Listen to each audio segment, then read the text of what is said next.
बड' लेटेस्ट आपडेटआव बयखौबो बरायबाय। दिनैनि रादाबखौ फरायदों आं प्रमद खाख्लारि।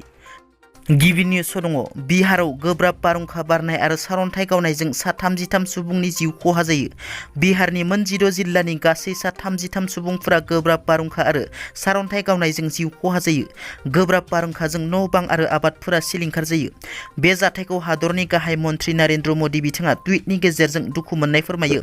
बिथांजों लोगोसे बिहारनि गिबि मन्थ्रि नितीश कुमार बिथाङा बे जाथायखौ दुखु मोननाय फोरमायनायजों लोगोसे जिउ गोमानाय नखरनो साफायाव 4 लाख रां होनो खोथा होयो। रियेलिटी श' दि आइडि लिटिल मास्टारनि भटिं लाइनआ दिनै मोनाबिलिनिफ्राय खुलिगोन। बे रियेलिटी श'आव जायगा मोननाय बर'नि फिसा नबजित नार्जारिनो दिनै मोनाबिलिनि 9 रिंगानिफ्राय भट होनो हागोन।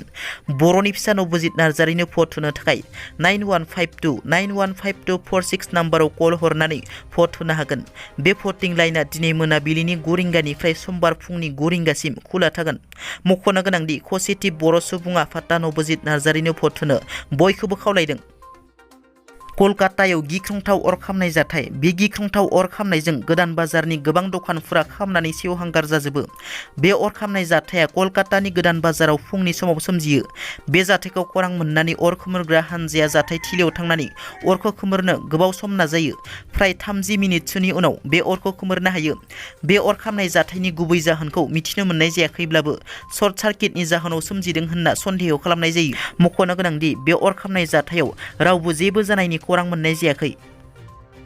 जाय समाव बिटिआर ठिकादार आफादनि गाहाय नेहाथारि बिक्रम दैमारि बिथाङा प्रमद बर'आ हाग्रामा महिलारिखौ दिल्लीयाव लोगो हमनानै सावरायदों होनना रायजो राजाफोरनि सिगाङाव बुंफ्रुना होदों। बेबादि समावनो बर'नि राजखान्थिखौ लानानै प्रमद बर'नि बिबुंथि। बिथाङा बुङोदि BPF बारावनो खोथा बुंबाय थायो। सासेबो MCLA BPF जों फोनांजाबथाय खालामाखै। UPPLनि सा 12 MCLA BPF आव थांब्ला आंबो थांगोन होनना बुंथियो प्रमद बर' बिथाङा। BPF सा 12 सागान होदों होननानै न' थांनानै सागान लानो थांदों, नाथाय सोर सागान खालामदों रावनोबो दिन्थिया। समायखिरा लानाय समावनो BPF गोबां हेंथा होदोंमोन। जोंनि जथाय सरकारा 1 बोसोर खावसे बारसिगोन।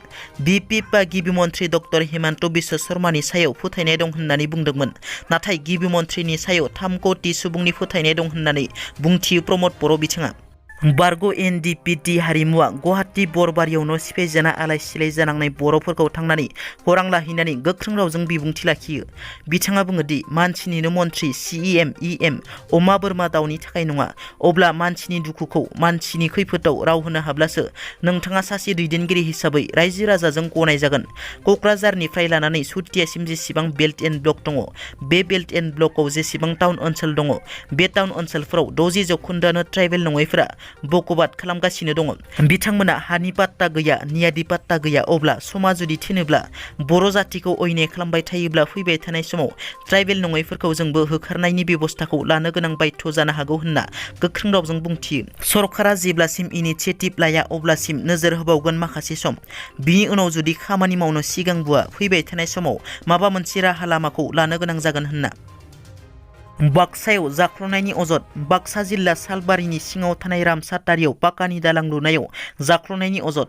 रायजो राजाफ्रा ठिकादार लक्ष्मीकान्त गयारीनि हेंथायै खुद्रिसारदों।